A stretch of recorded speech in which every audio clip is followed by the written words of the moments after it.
LED projector এবং sound বক্সের উপর বক্সের সাথে যারা আছেন আমি তাদের বিনয়ের সঙ্গে অনুরোধ করছি আপনারা সেখানে দয়া করে এলইডি প্রজেক্টর আপনারা যে হুড়াহুড়ি করছেন এলইডি প্রজেক্ট। নীলফামারীবাসী কেমন আছেন সবাই? আলহামদুলিল্লাহ, আমিও ভালো আছি। 350 পুলিশ মোতায়েন হয়েছে। আমি দেখেছি ভাইদেরকে রাস্তার বিভিন্ন মোড়ে মোড়ে সব জায়গায় ভাইরা অবস্থান নিয়েছে, আর লোক হয়ে গেছে লক্ষ লক্ষ। একমাত্র আল্লাহর রহমত আর আপনাদের আন্তরিক সহযোগিতা ছাড়া এই প্রোগ্রাম বাস্তবায়ন করা সম্ভব না। হ্যাঁ, সবারগুলা দেখলাম, মাশাআল্লাহ। লাল গোলাপ শুভেচ্ছা, ঠিক আছে। অনেকে ওই যে পেছনে অনেকে ব্যানার, ফেস্টুন, প্লে কার্ড নিয়ে পঞ্চগড়, ঠাকুরগাঁও, দিনাজপুর থেকে এসেছে। আমি সবগুলো দেখেছি, লক্ষ লক্ষ মানুষ। প্রত্যেকের ব্যানার পরে শোনানো সম্ভব না। সবাইকে আন্তরিক শুভেচ্ছা এবং দোয়া। কয়টার দিকে আসছেন আপনারা? অনেকে সকালে, অনেকে দুপুর 1টায়। আচ্ছা, ঠিক আছে, ঠিক আছে, আল্লাহ কবুল করুক। ঠিক আছে, ফজর পরে আসছে অনেকে। আসসালামু আলাইকুম ওয়া রাহমাতুল্লাহি তাআলা ওয়া বারাকাতুহু।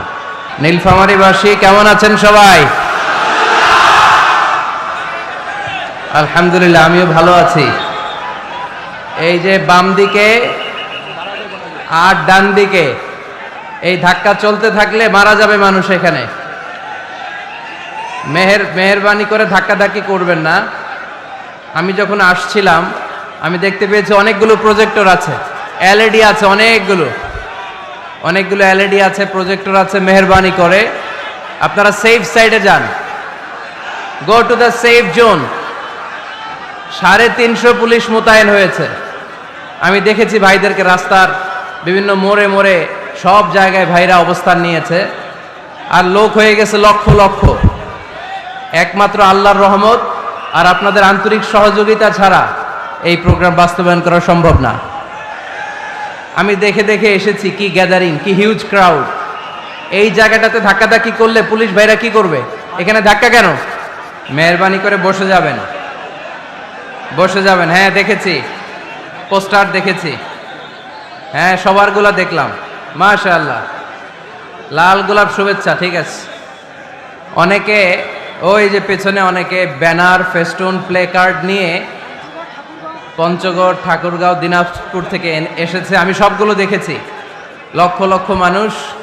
প্রত্যেকের ব্যানার পরে শোনানো সম্ভব না। সবাইকে আন্তরিক শুভেচ্ছা এবং দোয়া। সবাইকে নিজ দায়িত্বে থেমে যেতে হবে। পুলিশের ভাইরা যেন ধাক্কাধাক্কি করে থামানো না লাগে। নীলফামারীর ছেলেপেলারা খুব ভদ্র, ঠিক কিনা? তো ভদ্রতার নমুনা আজকে আমরা দেখাতে চাই গোটা বিশ্বকে। কেউ বলতে হবে না যে থামেন, বসেন, না, নিজ দায়িত্বে থেমে যাব। সকল প্রশংসার মালিককে, সকল ক্ষমতার উৎসকে। কেউ যেটা পারে না পারে কে, কেউ যেটা দেখে না দেখে কে, সে আল্লাহর জন্য আমরা সবাই আওয়াজ করে পড়ব কালিমাতুশ শুকুর, আলহামদুলিল্লাহ। সবাই পড়ুন, রব্বানা লাকাল হামদ হামদান কাসীরান তাইয়িবান মুবারাকান ফীহি ইয়া রাব্বি লাকাল হামদু কামা ইয়ানবাগি লিজালালি ওয়াজহিকা ওয়া আযীমি সুলতানিকা লাকাল হামদু বিল ঈমান লাকাল হামদু বিল ইসলাম লাকাল হামদু বিল কোরআন। আমরা প্রশংসা করলাম কার? সব সময় প্রশংসা করব কার? খাওয়ার সময়, ঘুমানোর সময়, জিকির করার সময়, নামাজ পড়ার সময়, সব সময় প্রশংসা চলবে একটা সত্তার। চিল্লায় বলতে হবে, তিনি কে? আল্লাহর প্রশংসা করে শেষ করা যাবে? আমাদের হায়াত ফুরিয়ে যাবে, আমাদের জীবন ফুরিয়ে যাবে, কিন্তু আল্লাহর প্রশংসা করে শেষ করা যাবে। আমরা যেন বেশি বেশি আল্লাহ তাআলার প্রশংসা করতে পারি। আল্লাহ তুমি তৌফিক দাও। আরো জোরে পড়ছি আমিন। চড়াইখোলা স্কুল ও কলেজের দক্ষিণ দিকে বসুনিয়া পাড়া নীলফামারী সদর বিশাল তাফসিরুল কোরআনের প্রোগ্রাম। আজকের এই প্রোগ্রামের সম্মানিত সভাপতি জনাব দেওয়ান কামাল আহমেদ, মেয়র নীলফামারী পৌরসভা, সভাপতি বাংলাদেশ আওয়ামী লীগ নীলফামারী জেলা শাখা, উনি চলে এসেছেন আলহামদুলিল্লাহ। আমন্ত্রিত অতিথিদের মধ্যে আছেন জনাব শহীদ মাহমুদ, চেয়ারম্যান নীলফামারী সদর উপজেলা পরিষদ, আসছেন? আচ্ছা আচ্ছা। প্রধান পৃষ্ঠপোষকতায় ও সার্বিক তত্ত্বাবধানে আছেন জনাব মোহাম্মদ মোশাররফ হোসেন, বসুনিয়া মানিক, চেয়ারম্যান 13 নং চড়াইখোলা ইউনিয়ন পরিষদ, আসছেন? মাশাআল্লাহ। আজকের প্রোগ্রামের প্রধান অতিথি সম্মানিত ডিআইজি আবুল কালাম সাহেব, খুব শরীফ মানুষ, ভদ্র মানুষ, অনেক কষ্ট করেছেন, শ্রম দিয়েছেন এই প্রোগ্রামের জন্য। ওনার আব্বা আম্মার জন্য দোয়া চেয়েছেন, আমরা ওনার জন্য দোয়া করি আল্লাহ তাআলা ওনার এই শ্রমকে কবুল করে নিক। এরকম চমৎকার প্রোগ্রামের আয়োজন তিনি যেন ওনার এই জন্মভূমিতে, এই এলাকায় আরো বেশি বেশি আঞ্জাম দিতে পারে, আল্লাহ তৌফিক দান করুক, আমরা পড়ি আমিন। আমাকে রেখেছেন প্রধান আলোচক, আপনাদের শুকরিয়া। আমার আগে কথা বলেছেন হযরত মাওলানা মির্জা ইয়াসিন আরাফাত, খতিব, প্রাইম গ্রুপ, জামে মসজিদ, ঢাকা। এই যে ইয়াসিন আরাফাত ভাই, সবসময় মুচকি একটা হাসি চেহারায় লেগেই থাকে, ভেরি এনার্জেটিক ম্যান। আপনারা শুনছিলেন ওনার আলোচনা? হ্যাঁ, ভাল লাগছে? আল্লাহ ইয়াসিন ভাইকে আরো চমৎকার কথা কোরআন সুন্নাহর আলোকে আমাদেরকে উপহার দেওয়ার তৌফিক দান করুক, আমরা পড়ি আমিন। কথা বলেছেন মুফতি আজহারুল ইসলাম, কথা বলেছেন মাওলানা হাফিজুর রহমান সাহেব, আরো অনেক গণ্যমান্য উলামায়ে কেরাম বাদ আসর থেকে এই রাত পর্যন্ত কথা রেখেছেন। যারাই কোরআন সুন্নাহর আলোকে কথা রেখেছেন, সে কথাগুলো যেন আমরা আমল করতে পারি, আল্লাহ তুমি তৌফিক দান করো, আমরা পড়ি আমিন। আরো অন্যান্য নেতৃবৃন্দ যারা আছেন, আমি তাদেরকে শুকরিয়া জানাই। অত্র থানার ওসি মহোদয় এসেছেন, সৈয়দপুরের ওসি মহোদয় এসেছেন, পুলিশ প্রশাসনের ভাইদেরকে আন্তরিক শুভেচ্ছা জানাই। বিভিন্ন জায়গায় অবজারভেশন টাওয়ার করেছে ওনারা, ভ্রাম্যমান অনেকগুলো ক্যাম্প করেছেন। যারাই এই প্রোগ্রামের জন্য টাকা দিয়ে, পয়সা দিয়ে, বুদ্ধি দিয়ে, পরামর্শ দিয়ে, শ্রম দিয়ে, আল্লাহর কাছে দোয়া করে আজকের এই চমৎকার রজনীতে চমৎকার প্রোগ্রামটি বাস্তবায়নের সুযোগ করে দিয়েছেন, এই প্রোগ্রামটা আমাদের সকলের জন্য আল্লাহ তাআলা নাজাতের ওসিলা করুক, আমরা আওয়াজ করে পড়ব আমিন। আমরা নীলফামারীর এই বিশাল প্যান্ডেলে যেভাবে দিনী ভাই হিসেবে একসাথে বসার সুযোগ হলো, আল্লাহর জান্নাতেও যেন আমরা সবাই একসাথে এভাবে থাকতে পারি, বসতে পারি, আল্লাহ তুমি তৌফিক দান করো, আমরা আওয়াজ করে পড়ব আমিন। এখনো বিশৃঙ্খলা থামে নাই। আমি পুলিশ ভাইদেরকে বলবো, যেহেতু এখানে লোকজনকে বসতে দিছেন, যারা ধাক্কাধাক্কি করতেছে আস্তে করে আসতে দেন, সবাইকে না, 2-1 জন করে আসতে দিলে এই জায়গাটাও পূরণ হয়ে যাক, এরপর আমরা কথা বলি। পুলিশ ভাইদেরকে বলবো আস্তে আস্তে, আপনারা যদি সেফ মনে করেন এই জায়গাটাতে আসতে দেন, এই জায়গায় দেন, যেহেতু আমি চলে আসছি আর আমার পরে কোনো আলোচক নাই। কিন্তু ধাক্কাধাক্কি চলবে না, দৌড়াদৌড়ি চলবে না, আস্তে আস্তে যাদেরকে পুলিশ ভাই অ্যালাউ করবে ইশারা দিয়ে তারাই আসবে, শুধু তারাই, আস্তে আস্তে আস্তে আস্তে। না না, পেছন থেকে না, পেছন থেকে না, no, sit down, have a seat, বসেন। এই যে আমি আপনাদেরকে বলতেছি, এই যে বাসের উপরে উঠলেন কারা, বসেন, বসেন।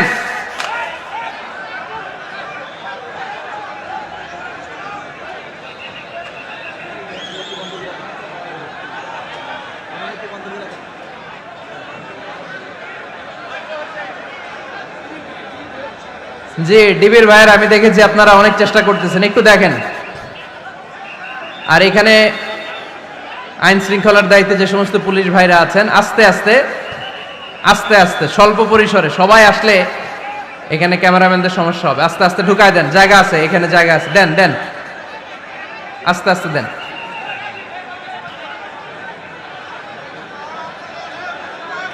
দেন পুলিশ ভাইরা, ওদেরকে দেন, আস্তে আস্তে, দৌড়াদৌড়ি করবে না কেউ, বিশৃঙ্খলা করবে না কেউ, দেন, আসতে দেন, ওদেরকে আসতে দেন। প্রায় প্রতিটা মাহফিলেই বিশৃঙ্খলা। এদেরকে থামাতে থামাতে আমার চলে যায় আধা ঘন্টা, এরপরে কথা বলার পরিবেশ আর থাকে না। তো আপনারা কি বিশৃঙ্খলা করবেন না কোরআনের কথা শুনবেন? এখানে আসছেন কোন নিয়তে আসছেন? তো বিশৃঙ্খলা করতেছেন কেন? কখন আসছেন? কয়টার দিকে আসছেন আপনারা? অনেকে সকালে, অনেকে দুপুর 1টায়। আচ্ছা ঠিক আছে, ঠিক আছে, আল্লাহ কবুল করুক। ঠিক আছে, ফজর পরে আসছে অনেকে। আমরা একটু জিকির করি। তো এই তাফসির মাহফিলগুলোতে এসে কি লাভ হবে আমরা যদি সুশৃঙ্খল ভাবে একটা প্রোগ্রামকে অ্যারেঞ্জ করতে না পারি? লক্ষ লক্ষ টাকা খরচ করে এই প্রোগ্রামের আয়োজন হয়েছে। এখানে চিৎকার চেঁচামেচি, ওইখানে ধাক্কাধাক্কি, এইখানে জনস্রোত, বিশাল স্ক্রিনে দেখা যাচ্ছে না, তারপরও এখানে ধাক্কাধাক্কি। বসেন বসেন, আর আওয়াজ হবে না। সম্মানিত ভাইয়েরা, আজকে আমরা যেই বইটা থেকে কথা শুনবো আওয়াজ করে বলতে হবে বইটার নাম। এই কোরআনে কোনো ভুল আছে? সন্দেহ আছে? সংশয় আছে? কারণ এই বইটাকে আমাদের হেদায়েতের জন্য নাজিল করেছেন কে? কোনো সন্দেহ নাই, সংশয় নাই। যালিকাল কিতাব লা রাইবা ফি হুদাল লিল মুত্তাকিন। This is the book whereof there is no doubt in it and a guidance to those who are muttaqin. এই বইটা এমন বই যে বইয়ে কোনো ভুল নাই, কোনো সন্দেহ নাই। আর মুত্তাকিনদের জন্য এই বইটাকে পথপ্রদর্শনকারী করে নাজিল করেছে কে? আল্লাহ। এজন্য এই বইটার সাথে আমাদের সম্পর্ক বাড়াতে হবে। প্রতিদিন কোরআনের তেলাওয়াত করা লাগবে, এই কোরআনের আয়াতগুলোর অর্থ বোঝা লাগবে। তাহলে দুনিয়াতেও শান্তি, আখিরাতেও শান্তি দিবে কে? আমরা যেন কোরআনকে আমাদের সাথী বানাই, কোরআনকে আমাদের বন্ধু বানাই। এই কোরআন থেকে আজকে আমরা কথা শুনবো। সবাই আওয়াজ করে পড়েন ইনশাআল্লাহ। আজকের আলোচনার বিষয় হচ্ছে হ্যাপি কাপল, সুখী দম্পতি। স্বামী আর স্ত্রী কেমন করে একটা সুখী দাম্পত্য জীবন কোরআনের আলোকে, ইসলামের আলোকে গঠন করতে পারে, এ বিষয়ে কিছু কথা আজকের এই চমৎকার রজনীতে আমরা শুনবো ইনশাআল্লাহ। পড়েন। আপনারা বিয়ে করছেন তো সবাই নাকি? হ্যাঁ,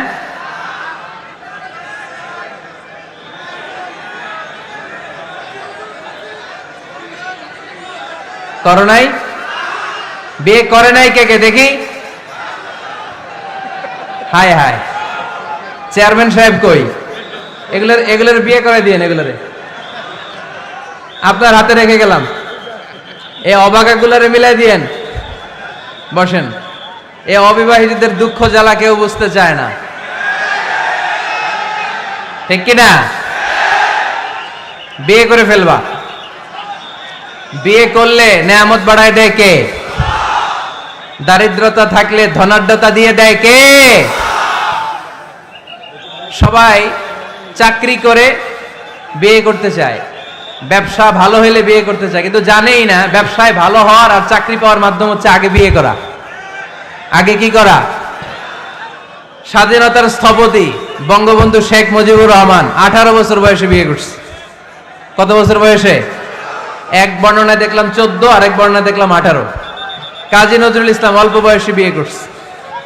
মহাত্মা গান্ধী অল্প বছর বয়সে বিয়ে করছে। শেক্সপিয়ার ছোট থাকতে বিয়ে করে ফেলছে। তো এরা এই যে আগে বিয়ে করছে, এদের সফল হইতে কোনো সমস্যা হয়েছে? কথা বলেন না কেন? বঙ্গবন্ধু শেখ মুজিবুর রহমান উনি কি সফল রাষ্ট্রনায়ক নন? কাজী নজরুল ইসলাম সফল কবি নন? তো এদের আগে বিয়ে করা তো এদের সফলতা ঠেকায় রাখতে পারে নাই। এরা আগে বিয়ে করে সফল হয়েছে, কিন্তু আমরা সফল হয়ে তারপরে বিয়ের পিড়িতে বসতে চাই, ঠিক কিনা? ঝামেলাটা এইখানে। এজন্য ছেলের বাবা, মেয়ের বাবা, নীলফামারীতে যারা আছেন সবাইকে বলি, ছেলে মেয়ে প্রাপ্ত বয়স্ক যদি হয়, ছেলের জন্য উপযুক্ত মেয়ে পাওয়া গেলে, ভালো মেয়ে পাওয়া গেলে দিনদার, আর মেয়ের জন্য ভালো পাত্র পাওয়া গেলে বিয়ে দিয়ে দিবেন। আর নিকাহ মিন সুন্নতি ফামান রাগিবা আন সুন্নতি ফালাইসা মিন্নি। বিশ্বনবী বলেন বিয়ে এটা আমার সুন্নাত, আর যে আমার সুন্নাতকে পছন্দ করে না সে আমার উম্মত দাবি করতে পারবে। আরবাআন মিন সুনানিল মুরসালিন, 4টা কাজ দুনিয়ার সব নবীরা করেছেন, এর মধ্যে একটা হচ্ছে বিয়ে। সুবহানাল্লাহ পড়বেন না? এজন্য বিয়ে করবেন সম্মানিত ভাইরা, বিয়েতে বরকত। যারা বিয়ে করে নাই তাদের ঈমানের অর্ধেক অপূর্ণাঙ্গ। বিয়ে করলে ঈমানটাকে পরিপূর্ণ করে দেয় কে? তো যারা হাত তুলছে এদেরকে আল্লাহ রূপবতী, গুণবতী, নেককার, ভদ্র স্ত্রী দিয়ে আল্লাহ ধন্য করুক। আমরা পড়ি আমিন। দেখছেন এখন গলার আওয়াজ বড় হয়ে গেছে, এখন মহা খুশি, বিয়ের কথা শুনলেই খুশি। তো আজকের আলোচনাটা যারা নিউ কাপল, নতুন বিয়ে করেছেন তাদের কাজে লাগবে, আর যারা তোমরা বিয়ে করনি তোমাদেরও কাজে লাগবে সামনে, আর মুরব্বী যারা এদেরও কাজে লাগবে। আপনারা আপনাদের অভিজ্ঞতার আলোকে এই আলোচনার কথাগুলো আপনাদের নাতি নাতকো এদেরকে শোনাবেন। তাহলে আজকের আলোচনার বিষয় হচ্ছে হ্যাপি কাপল, সুখী দম্পতি। সুখী দম্পতি, দম্পতি মানে স্বামী আর স্ত্রী বানায় যেজন মিস্ত্রি, সে বড় আজব কারিগর ও মনরে সে বড় কঠিন কারিগর। স্বামী আর স্ত্রী এই সম্পর্কটা মিলিয়ে দিয়েছেন কে? কোথায় মিলিয়ে দিয়েছেন? জান্নাতে। আওয়াজ করে বলেন কোথায়? আমাদের আদি পিতা আদম আলাইহিস সালাম, আদিমাতা হাওয়া আলাইহিস সালাম, এরা হচ্ছেন পৃথিবীর প্রথম দম্পতি, the first couple in the world. পৃথিবীর সর্বপ্রথম দম্পতির নাম হচ্ছে আদম আর হাওয়া। জান্নাতে ওনাদের বিয়ে পড়াই দিছিলেন কে? তার মানে বিয়ের সম্পর্কটা এটা জান্নাতি সম্পর্ক, এটা একটা চমৎকার সম্পর্ক। এজন্য এই দাম্পত্য জীবন, আমাদের এই সামাজিক জীবনের প্রভাব অনেক বেশি। অনেক দম্পতি আমাদের কাছে বলে, হুজুর সুখ নাই, শান্তি নাই। স্ত্রী এসে বলে, হুজুর আমার হাজবেন্ড আমাকে পছন্দ করে না, পরকিয়া করে। এই পরকিয়ার ভাইরাস বাংলাদেশে আছে না নাই? নীলফামারীতে বোধহয় নাই, আপনাদেরও আছে? আচ্ছা। আবার অনেক হাজবেন্ড এসে বলে আমার স্ত্রীর এই সমস্যা। তো এগুলো সমাজের সবচেয়ে বড় সমস্যা, ঘাতক ব্যাধির চেয়েও বড় ব্যাধি। এগুলো নিয়ে কেউ মুখ খোলে না, কথা বলে না, ফলে দাম্পত্য জীবনের কলহ এটা দুর্বিষহ হয়ে ওঠে। আজকের আলোচনার মধ্য দিয়ে আমরা জানবো স্বামী স্ত্রী কেমন করে একটা সুখী, সমৃদ্ধ, আনন্দময় দাম্পত্য জীবন লিড করতে পারে। এ বিষয়ে আমাদের জানার দরকার আছে না নাই? আচ্ছা, আপনারা শুনতেছেন? আপনাদের সকলের মনোযোগ কি আমার দিকে, না ডানে বায়ে তাকাচ্ছেন? এই দিকে এখনো থামতে পারে নাই, আপনি করাই দেন পরে। এই বাম দিকে এখনো থামতে পারে নাই। আমার মোনাজাতের সময় হয়ে আসতেছে, তোমরা ধাক্কাধাক্কি করো। ধাক্কাধাক্কি করতে করতে দেখবা যে আমি দোয়া করে চলে যাচ্ছি, কিছুই নিয়ে যেতে পারলা না, তোমরা নিজেও শুনলা না, অন্যদেরকেও শুনতে দিলা না। না না, এরকম করেন না, চেয়ার দিয়ে করেন না, চেয়ার দিয়ে করেন না, রাখেন রাখেন রাখেন। আমি তো তোমাদেরকে হাত নেড়ে শান্ত হতে বললাম, এরপরে কথা কিসের এখানে? এভাবে আসলে আলোচনা করা যায় না। একজন আলোচক কোন একটা বিষয় নিয়ে যখন কথা শুরু করবে, ডানে বায়ে ধাক্কাধাক্কি, চিৎকার, বিশৃঙ্খলার আওয়াজ যখন আলোচকের কানে আসে, উনি কথার খেই হারিয়ে ফেলে। এই যে আবার শুরু হয়েছে এখানে।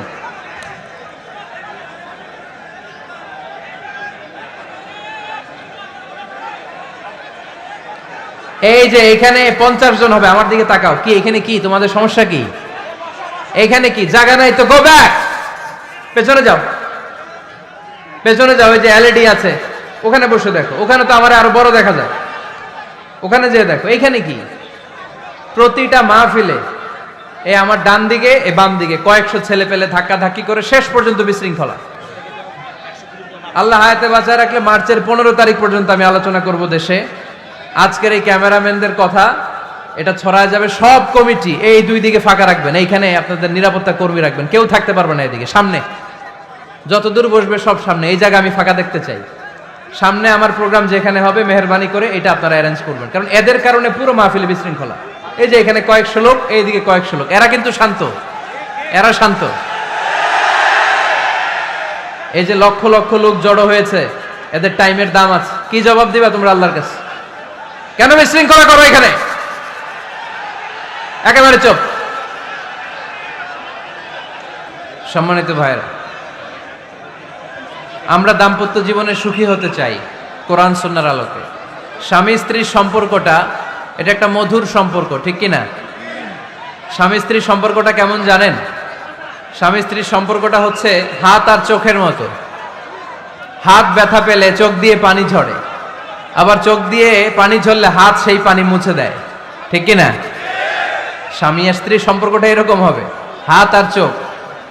হাত কেটে গেলে চোখ দিয়ে পানি পড়ে, আবার চোখ দিয়ে পানি পড়লে হাতই ওই পানি মুছে দেয়। সম্পর্কটা এরকম থাকার দরকার আছে না নেই? আছে। আল্লাহ তাআলা স্বামী স্ত্রীর সম্পর্ককে কোরআনে পোশাকের সাথে তুলনা করেছেন। ড্রেস, কস্টিউম, পোশাক। আওয়াজ করে বলেন, কিসের সাথে তুলনা করেছেন? পোশাক। কেন পোশাকের সাথে তুলনা করলেন? কারণ পোশাক মানুষের লজ্জাস্থানের হেফাজত করে। ইট কভারস আওয়ার প্রাইভেটস। পোশাক, ড্রেস এন্ড কস্টিউম, এটা আমাদের লজ্জাস্থানকে ঢেকে রাখে, আমাদের ঈমান বাঁচায়। তেমনি স্বামী তার স্ত্রীর চরিত্র হেফাজত করে, স্ত্রী তার স্বামীর চরিত্র হেফাজত করে, ঠিক কিনা? এজন্য আল্লাহ তাআলা মেটাফরিক্যালি, রূপকভাবে স্বামী স্ত্রীকে পোশাকের সাথে তুলনা করেছেন। আবার পোশাক পরলে খুব সুন্দর লাগে, ডিজাইন করে, এমব্রয়ডারি করে, বিভিন্ন ডিজাইনের, বিভিন্ন স্টাইলের, বিভিন্ন ফ্যাশনের পোশাক মানুষ পরে। পোশাক পরলে মানুষের শ্রী বর্ধিত হয়, সৌন্দর্য বেড়ে যায়।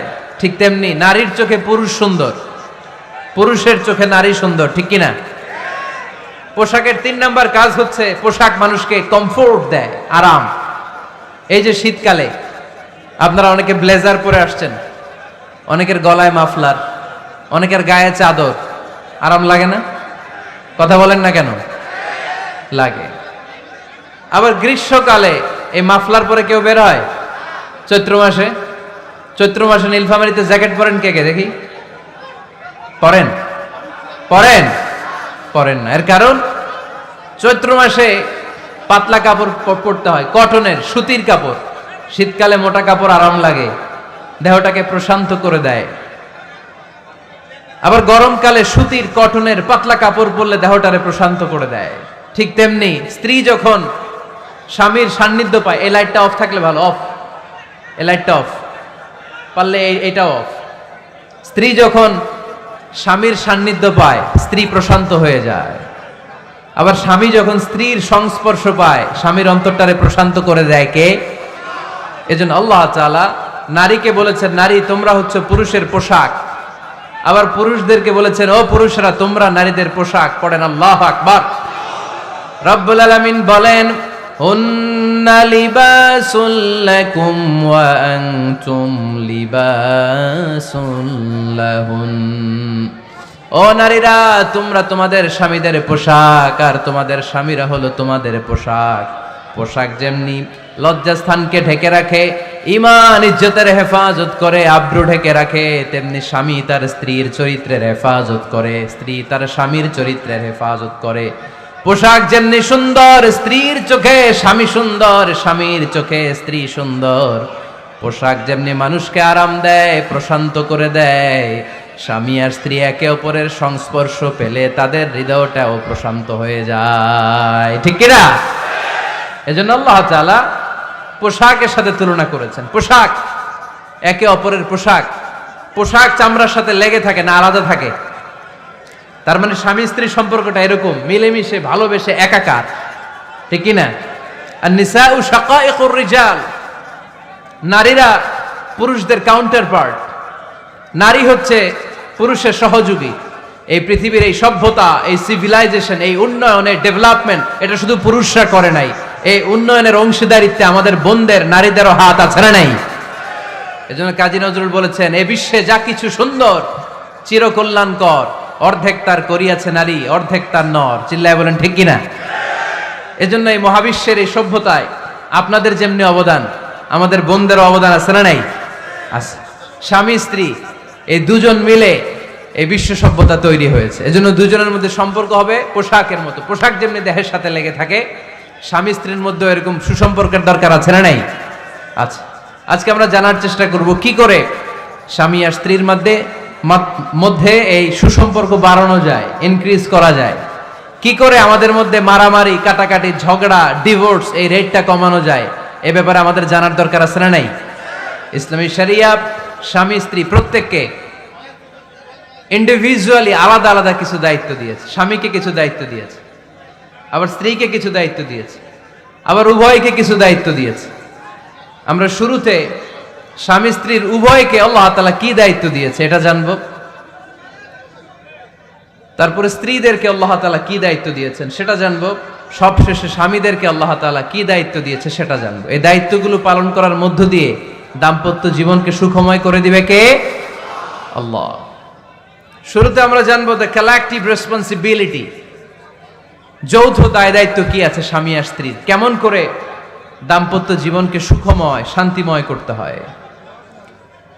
একটা দাম্পত্য জীবন কলহমুক্ত করতে চাইলে, সুখময় করতে চাইলে সর্বপ্রথম স্বামী স্ত্রীর যেটা খেয়াল রাখতে হবে সেটা হচ্ছে স্বামী স্ত্রীর উভয়ের স্যাক্রিফাইসের মানসিকতা থাকা লাগবে। স্যাক্রিফাইস, আওয়াজ করে আমার সাথে সাথে বলেন স্যাক্রিফাইস। এই স্যাক্রিফাইস ছাড়া দাম্পত্য জীবন টিকবে? দুইজনেই যদি ঝগড়া করে, দুইজনেই যদি রেগে যায়, ঝামেলা আছে না নাই?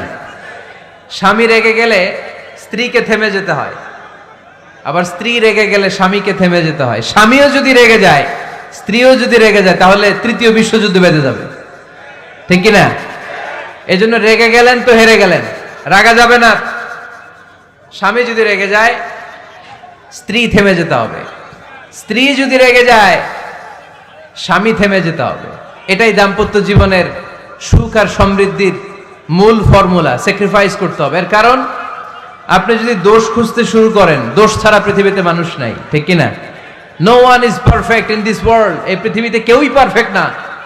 আপনি যে আপনার স্ত্রীর দোষ খোঁজেন, আপনারও দোষ আছে না নাই? আবার ভাবি যদি আপনার খালি দোষ খোঁজে, ভাবিরও দোষ আছে না নাই? না, এজন্য দোষ খুঁজবেন না, স্যাক্রিফাইস করেন, একটু মানিয়ে নিন। দাম্পত্য জীবনটা এরকমই, একটু ছাড় দিতে হয়, একটু মানিয়ে নিতে হয়। দাম্পত্য জীবনে কখনো মন খারাপ, কখনো মন ভালো, কখনো রোদ, কখনো বৃষ্টি, এই নিয়েই দাম্পত্য জীবন, ঠিক কিনা? তাহলে দাম্পত্য জীবনে যদি আমরা সুখ পেতে চাই, সকল নবদম্পতিকে বলবো একটু ছাড় দেওয়ার মানসিকতা বিল্ড আপ করেন, একটু মানিয়ে নেন, একটু মানিয়ে নেন, একটু ছাড় দেন, একটু মিলেমিশে চলেন। এক স্যাক্রিফাইস আমাদের জীবনটারে, আমাদের দাম্পত্য জীবনটাকে একটা জান্নাতি দাম্পত্য জীবন বানায় দিবে, ঠিক কিনা?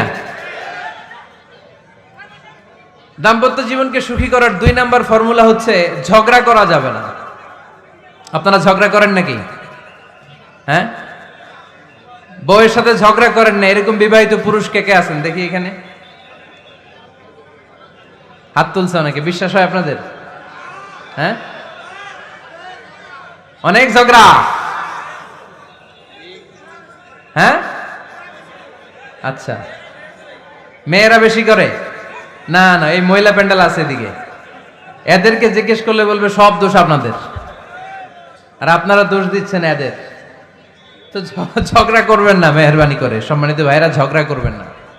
কারণ এই ঝগড়া থেকে, সামান্য ঝগড়া থেকে অনেক সময় বিচ্ছেদের দিকে চলে যায় সম্পর্ক। ছোট্ট ঝগড়া থেকে যেতে যেতে ঝগড়া বাড়তে বাড়তে ডিভোর্সের দিকে গড়া, এরকম আছে না নাই? না, সামান্য ঝগড়া যদি বেঁধে যায়, শয়তান এটার মধ্যে বাতাস দেয়, এটারে বাড়াতে বাড়াতে শয়তান অনেক বড় করে। ইমানদারদের পরিবার ভেঙে গেলে শয়তান খুশি, আর ইমানদারদের পরিবার টিকে থাকলে আমার আল্লাহ খুশি। আমরা কার খুশি চাই? জোরে বলতে হবে, খুশি চাই কার? শয়তান সব সময় চায় ইমানদারদের ফ্যামিলি ভেঙে দিতে। Always he tries his level best to break down the relationship of a মুমিন ফ্যামিলি। একজন ইমানদারের ফ্যামিলি কি করে ব্রেক ডাউন করে দেয়া যায়? যেন ঝগড়াই করব না আমরা। আপনি ঝগড়া করলে ভাবি যেন ঠান্ডা থাকে, ভাবি ঝগড়া শুরু করলে আপনি ঠান্ডা থাকবেন। ঝগড়া করা যাবে না, কিন্তু ঝগড়া হয়ে যায় ফ্যামিলিতে, এটাকে চেক দিতে হবে। ঝগড়া নিয়ে অনেক মজার মজার গল্প আছে। একটা গল্প দিয়ে আজকে শুরু করি। এক লোক মাহফিল শেষ করে 11টার দিকে বাসায় ফিরেছে। তো বাসায় ঢোকার আগে তার ওয়াইফকে ফোন দিয়েছে। ফোন দিয়ে বলতেছে, এই মাহফিল শেষ, আমি কিন্তু বাসায় চলে আসতেছি, শুরু করার আগে তাড়াতাড়ি দরজাটা খোলো। তো স্ত্রী আবার রাতের খাবার স্বামীকে ছাড়া খায় না। তো স্ত্রী দরজা খুলে দাঁড়ায় আছে, স্বামী বেচারা আসছে। আসার পরে স্ত্রীকে বলতেছে, এই শুরু করার আগে রাতের খাবার দিয়ে দাও, খেয়ে নেই। তো স্বামী ওয়াশরুম থেকে ফ্রেশ ট্রেশ হয়ে আসছে, স্ত্রী বেচারিও ডাইনিং টেবিলে খাবার দিয়েছে। এবার স্বামীও খেতে বসেছে, স্ত্রীও খেতে বসেছে। স্বামী আবার বলতে আরম্ভ করছে, শুরু করার আগে ফ্যানটা ছাড়ো, খুব গরম লাগতেছে। এবার তো স্ত্রী রেগে মেগে আগুন, কি আসার পর থেকে শুরু করার আগে কি শুরু করার আগে? স্বামী বলতেছে, এই তো শুরু হয়ে গেল, এই শুরু হয়ে গেল। মানে কি? ঝগড়া। নীলফামারীর ভাইয়েরা, এটা শুরু করা যাবে না। শুরু করবেন আপনারা? ঝগড়া করবেন? আমাদের ফ্যামিলিগুলো থেকে ঝগড়াকে আজকে থেকে আমরা নো বলে দিলাম। মানে না, ঝগড়াকে কি বললাম? সবাই বলতে পারেন না, আওয়াজ করে বলেন, ঝগড়াকে আমরা কি বলবো? নো। ঝগড়া করা যাবে না। শয়তান ঝগড়া বাঁধাতে খুব উস্তাদ। সহিহ মুসলিমের হাদিস, ইন্না ইবলিসা ইয়াদাউ আরশাহু আলাল মা সুম্মা ইয়াবআসু সারায়াহু। ইবলিস তার সিংহাসন গেড়েছে সাগরের উপরে। ইবলিসের সিংহাসন কিসের উপরে? বিশাল বড় সাগর আর মহাসাগরের উপরে ইবলিস শয়তান তার সিংহাসন নিয়ে বসা। প্রতিদিন সকালবেলায় শয়তানগুলোরে মানব রাজ্যে পাঠিয়ে দেয়, যা তোরা মানব রাজ্যে চলে যা, যে মানুষকে ওয়াসওয়াসা দেয়, ওয়াসওয়াসা দিয়ে খারাপ কাজ করা। সারাদিন খারাপ কাজ করার পরে কি কি ওয়াসওয়াসা দিল, কি কি খারাপ কাজ মানুষের মধ্যে ঘটালো, সন্ধ্যাবেলায় সব শয়তানে সেই ইবলিসকে বয়ান শোনায়। সন্ধ্যাবেলায় শয়তানগুলো এসে বলে, আমি এক লোককে দিয়ে মিথ্যা কথা বলিয়েছি। আরেক শয়তান বলে, আমি নামাজ কাজা করিয়েছি এক আল্লাহর বান্দাকে দিয়ে।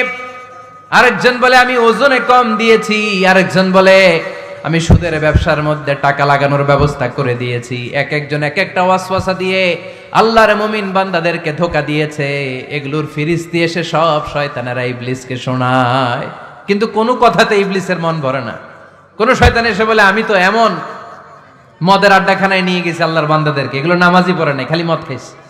আবার কিছু শয়তান এসে বলে, আমি ক্যাসিনোতে নিয়ে গেছি, ওখানে খালি জুয়া খেলছে। আবার কিছু শয়তান এসে বলে, আমি বাজারের মধ্যে ফরমালিনের এই ওয়াসওয়াসা ঢুকায় দিছি। একটার পর একটা শয়তানি ফিরিস্তি তারা ইবলিসকে শোনায়, কিন্তু কোনো কাজই ইবলিসের মন ভরাতে পারে না। একজন এসে বলে, আনা মা তারাকতুহু বাইনার রাজুলি ওয়া ইমরাআতিহি হাত্তা ফাররাকতু। আমি একজন ইমানদার নারী পুরুষের মধ্যে ঝগড়া লাগায়া ওই ঝগড়া বাড়াতে তালাক পর্যন্ত নিয়ে গেছে। নাউজুবিল্লাহ পড়বেন না? শয়তান এবার তার উপর খুশি হয়ে যায়।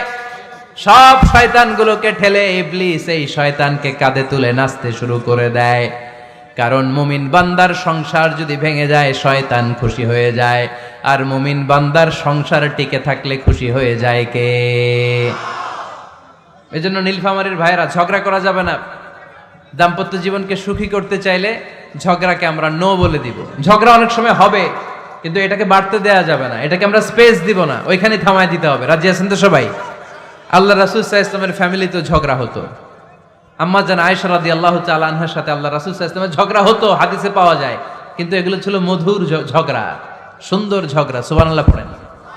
আল্লাহর হাবিব বলেন, ইয়া আয়েশা ইন্নী লা আ'লামু ইযা কুনতি আন্নী রাদিয়া ওয়া ইযা কুনতি আলাইয়া গাদবা। ও আয়েশা, তুমি কখন আমার উপর রেগে থাকো সেটাও আমি বুঝি, আবার কখন খুশি থাকো সেটাও বুঝি।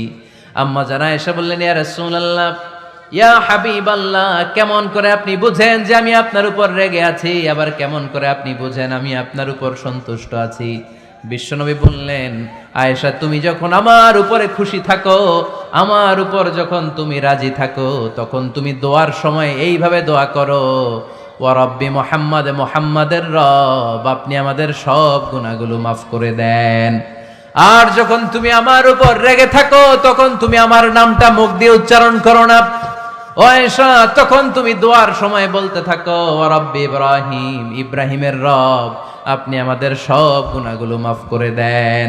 যখন তুমি খুশি তখন আমার নামটা মুখে নাও, যখন তুমি আমার উপর রেগে থাকো তখন তুমি আমার নামটা মুখে নিতে চাও না।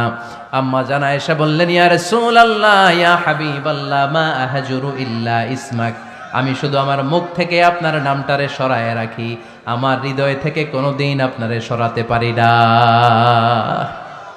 মা আহজুরু ইল্লা ইসমাক, নবী হে, আমি তো শুধু মুখ থেকে আপনার নামটারে বাদ দেই, আমার হৃদয় থেকে তো আপনারে বাদ দিতে পারি না। আমার হৃদয় পুরোটা জুড়ে শুধু আপনি আর আপনি। চিল্লায় পড়েন আল্লাহু আকবার। তার মানে আম্মা জান আয়েশাও আল্লাহ রাসূল সাল্লাল্লাহু আলাইহি ওয়াসাল্লামের উপর রেগে থাকতেন মাঝে মাঝে, বিশ্বনবী মাঝে মাঝে রাগ করতেন। একবার খুব বেশি রাগারাগি হয়ে গেল, অনেক ঝগড়া হয়ে গেল।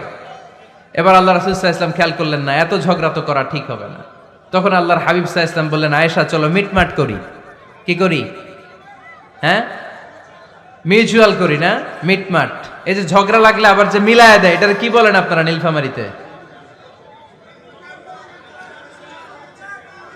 মিটমাট। আল্লাহর হাবিব সাল্লাল্লাহু আলাইহি ওয়াসাল্লাম বললেন, আয়েশা চলো আমরা মিটমাট করি, আমরা আর ঝগড়া না করি। আম্মা জান আয়েশা বললেন, ঠিক আছে চলেন মিটমাট করি। বিষ্ণু বললেন, ঠিক আছে একজনকে নিয়ে আসি যে দুজনের মাঝে মিটমাট করাই দিবে। কারে নিয়ে আসবো? ওমরে ফারুককে নিয়ে আসি। আম্মা জান আয়েশা বলে, না, ওমরও গলিদ, ওমরের মেজাজ গরম, আমার ভয় লাগে। সুবহানাল্লাহ পড়বেন না? বিষ্ণু বললেন, তাহলে তোমার আব্বারে নিয়ে আসি। কই নিয়ে আসেন, আব্বারে খুব ভাল লাগে। বিষ্ণু বললেন, ঠিক আছে তোমার কথাই রইলো, ওমরকে ডাকবো না, তোমার আব্বা আবু বকরকে নিয়ে আসবো। বিশ্বনবী মিটমাট করার জন্য সাইয়েদনা আবু বকর রাদিয়াল্লাহু তাআলা আনহুকে ডেকে নিয়ে আসলেন। সাইয়েদনা আবু বকর রাদিয়াল্লাহু তাআলা আনহু ঘরে ঢুকলেন। বিশ্বনবী বললেন, আয়েশা আমার আর তোমার মাঝে কি নিয়ে ঝগড়া হয়েছে? কথাটা কি তুমি বলবা নাকি আমি বলবো? আম্মা জান আয়েশা বলেন, আপনিই বলেন, তবে মিথ্যা বললেন না, যা ঘটছে ওইটাই বললেন। ওলা তাকুলিল্লাহ হাক্কান, যেটা সত্য ওইটাই বলবেন, অন্য কিছু বলবেন না। আবু বকর রাদিয়াল্লাহু তাআলা আনহু তো শুনে রেগে মেগে আগুন। কি এত বড় সাহস, বিশ্বনবীর সামনে দাঁড়িয়ে তুমি এভাবে কথা বলো? এই আদব শিক্ষা দিয়েছি তোমাকে আমি। রেগে গেলেন। বিশ্বনবী কি সত্য ছাড়া মিথ্যা কিছু বলবেন? রেগে মেগে চিৎকার করে মেয়ের গালের মধ্যে দিলেন এক চপেটাঘাত। এক থাপ্পড় খেয়ে আম্মা জান আয়েশা উল্টায় পড়লেন। আবার মারার জন্য সাইয়েদনা আবু বকর রাগে গড়গড় করছিলেন, মেয়েরে আবার মারার জন্য উদ্যত হলেন। বিশ্বনবী অবস্থা ভয়ঙ্কর দেখে সাইয়েদনা আবু বকরের সামনে দুই হাত মেলে এইভাবে দাঁড়িয়ে গেলেন। বিশ্বনবীকে যখন আবু বকর রাদিয়াল্লাহু তাআলা আনহু দাঁড়াতে দেখলেন, সাইয়েদনা আবু বকর মুহূর্তের মধ্যে থেমে গেলেন। সুবহানাল্লাহ পড়েন।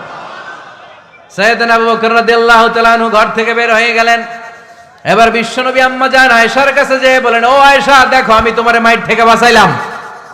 আমি না থাকলে তোমার বাবা তোমারে আসে শেষ করে ফেলতো, ঠিক কি না? আমি বাঁচাইছি তোমারে। ইয়া আয়েশা কাইফা রাআইতিনি আনখাসতুকি মিনার রাজুল, দেখছো আয়েশা কেমনে বাঁচাইলাম তোমারে? আজকে আমি না থাকলে এমন পিট্টি দিত তোমার বাবা, একেবারে খবর হয়ে যেত। আম্মা জান আয়েশা লজ্জায় পড়ে গেলেন, হেসে দিলেন। বিশ্বনবীও হেসে দিলেন। সুবহানাল্লাহ পড়েন। দুইজনের এই হাসির আওয়াজ ঘরের বাইরে থেকে সাইয়েদনা আবু বকর শুনতে পেলেন। উনি শুনে তো অবাক, কিরে এতক্ষণ তৃতীয় বিশ্বযুদ্ধ, এখন আবার হাসে। ঘরে ঢুকলেন। ঘরে ঢুকার পরে আবু বকর রাদিয়াল্লাহু তাআলা আনহু বিশ্বনবীরে বলেন, ইয়া রাসূলুল্লাহ আশরিকানি ফি সিলমিকুমা কামা আশরাকতুমানি ফি হারবিকুমা। হে আল্লাহর রাসূল, আপনারা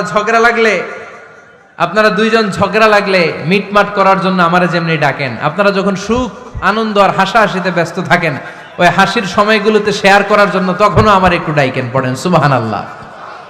ও নবী, শুধু ঝগড়ার সময় ডাইকেন না, শুধু মিলায়া দেওয়ার জন্য ডাকবেন না। আপনাদের মধ্যে যখন সুখকর আনন্দময় হাসাহাসির মুহূর্তগুলো কাটে, ওই মুহূর্তগুলোতেও আমাকে এনে আপনারা শেয়ার করে দিয়েন। পড়েন সুবহানাল্লাহ।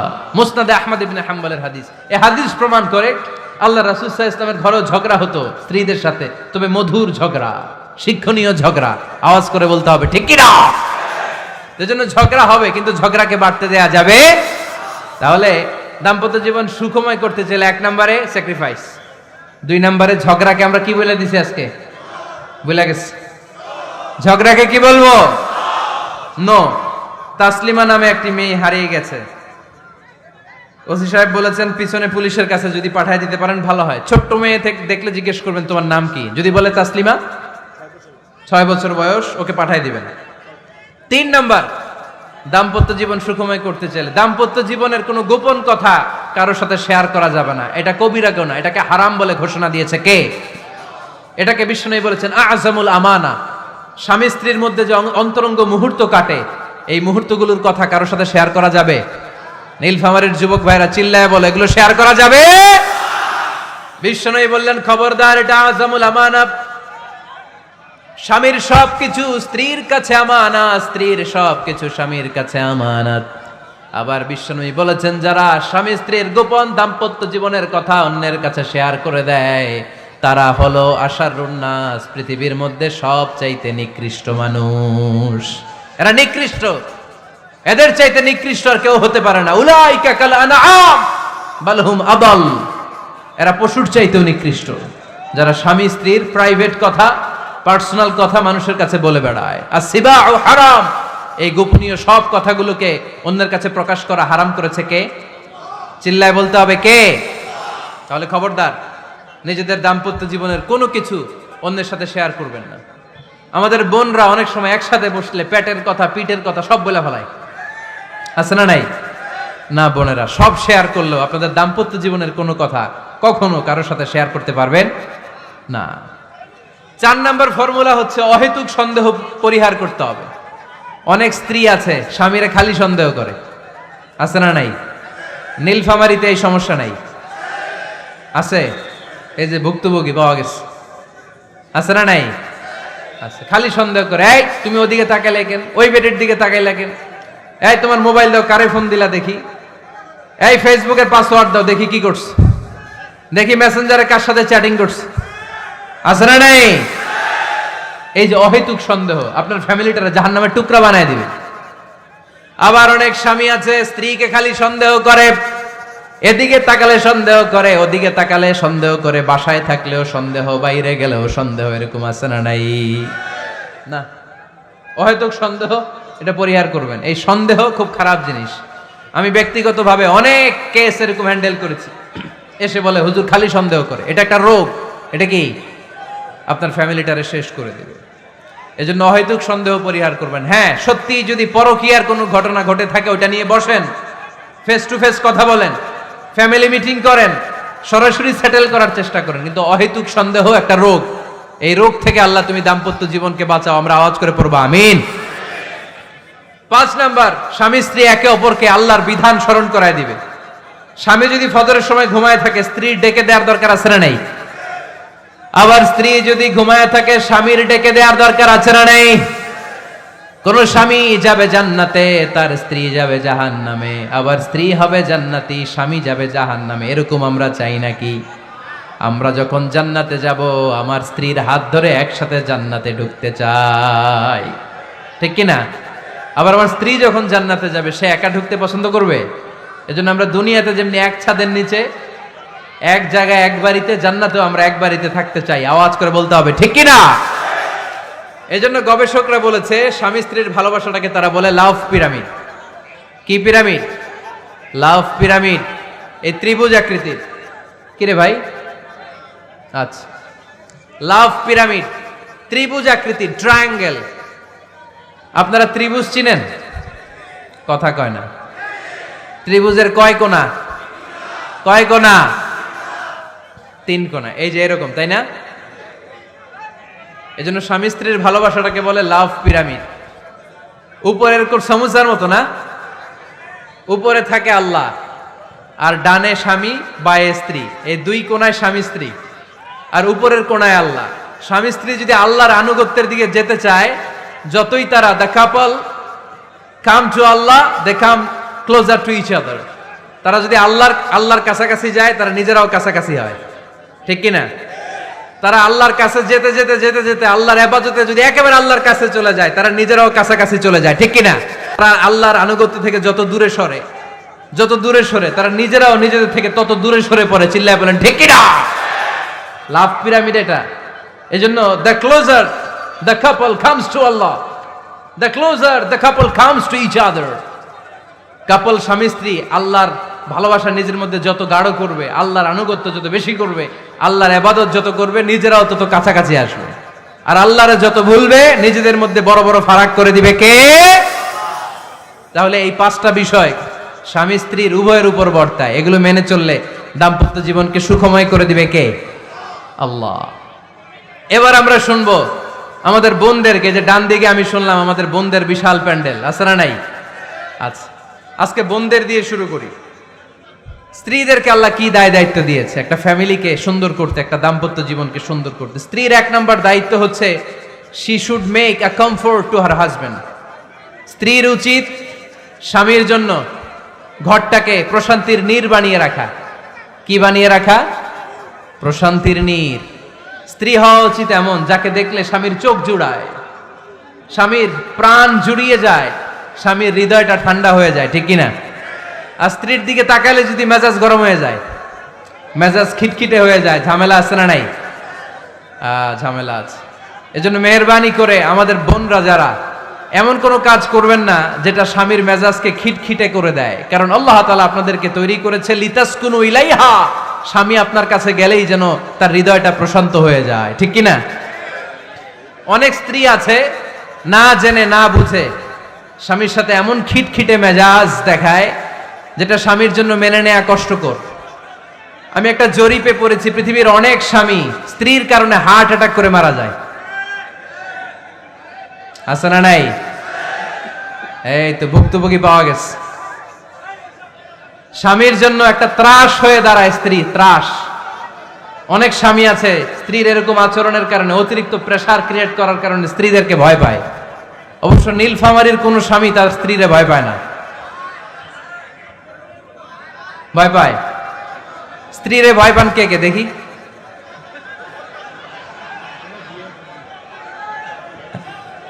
ভয় পান আপনারা? ভয় পান? হ্যাঁ,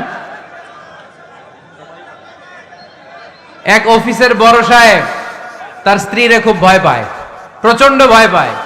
তো সে মনে মনে ভাবলো, দেখি আমার অফিসের যারা স্টাফ আছে, ম্যানেজাররা আছে, এরা কতটুকু ভয় পায়, এরা ভয় পায় কিনা।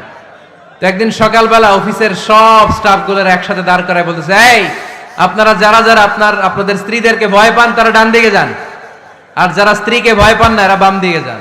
অফিসের সব কর্মচারী ডান দিকে চলে গেছে, সবাই ভয় পায়, একজন শুধু বাম দিকে।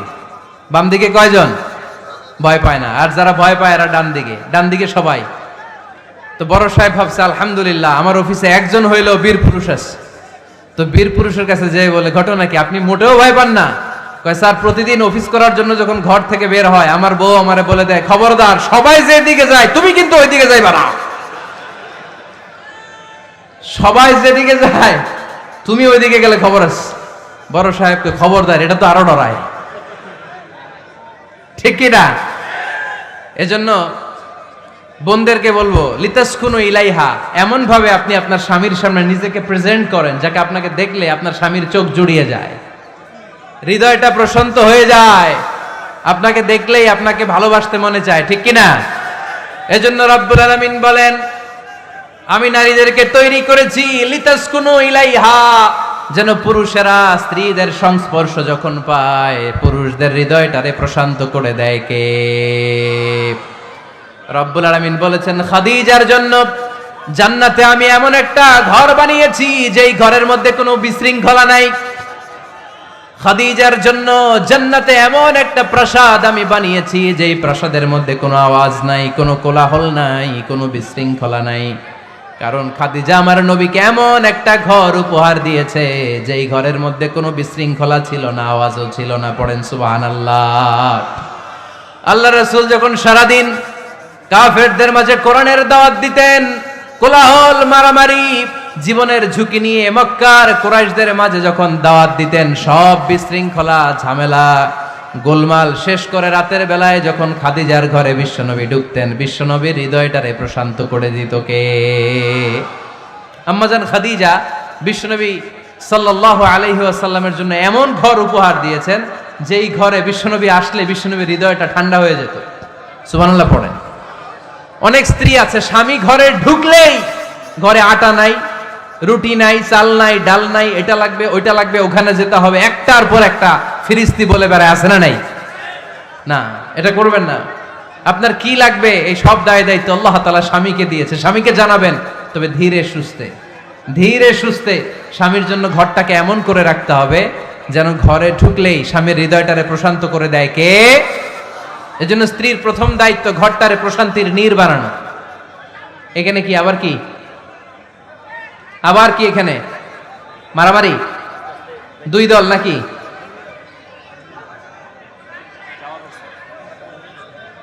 আপনাদের মনোযোগ আছে না গেছে? কষ্ট হচ্ছে? হ্যাঁ, অনেক রাত হয়ে গেছে তো, প্রায় 10:30। হ্যাঁ, তাকবীর পড়েন, লিল্লাহে তাকবীর। তো কিছু লোক ওঠা বসা শুরু করলেন কেন? হ্যাঁ, 1 নাম্বার, 2 নাম্বার, 3 নাম্বার নাই তো আবার? হ্যাঁ, 1 নাম্বার নাকি পেশাব করা, 2 নাম্বার নাকি টয়লেটে যাওয়া, 3 নাম্বার নাকি এইটা। বিড়ি খান আপনারা? বিড়ি আর সিগারেটের সাথে মুসলমানের সম্পর্ক আছে না। কোন মুসলমান সিগারেট খেতে পারে, বিড়ি টানতে পারে? কারণ এটা এমন একটা খাবার যে খাবার টয়লেটে ঢুকেও খাওয়া যায়। সিগারেট ছাড়া কোনো খাবার টয়লেটের ভেতরে খাওয়া যায়? কথা বলেন, খাওয়া যায়? এবং সিগারেট পৃথিবীর এমন খাবার যে খাবারের গায়ে এই খাবারের বদনাম লেখা থাকে, ঠিক কিনা? সিগারেট ছাড়া পৃথিবীর কোনো খাবারে ওই খাবারের বদনাম আছে? কথা বলেন। ধরেন আপনাদের নীলফামারীতে নতুন 1 প্যাকেট বিস্কিট বেরিয়েছে, যে বিস্কিটের গায়ে লেখা এই বিস্কিট খাওয়ার 1 ঘন্টার মধ্যে ডায়রিয়া শুরু হবে। ওটা খাইবেন কে কে? খাবেন আপনারা? কি বলবেন দোকানদারে, তোর বিস্কিট তুই খা, তোর ডায়রিয়া হোক, ঠিক কিনা?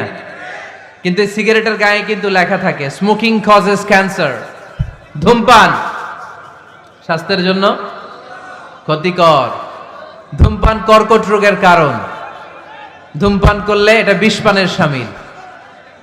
এই সিগারেট এটা তৈরি হয় তামাক পাতা থেকে, টোবাকো প্ল্যান্টস। এই তামাক পাতা চাষ হয় নাকি নীলফামারীতে? হ্যাঁ, বাংলাদেশে সবচেয়ে বেশি, সবচেয়ে বেশি নীলফামারীর কোন থানায়? সদরে, শহর অঞ্চলে? আচ্ছা, এই তামাক পাতার চারদিকে বেড়া দেয়া লাগে না জানেন? কারণ ছাগলেও মুখ দেয় না। তো যেটা ছাগলে খায় না ওটা মানুষ খাইতে পারে?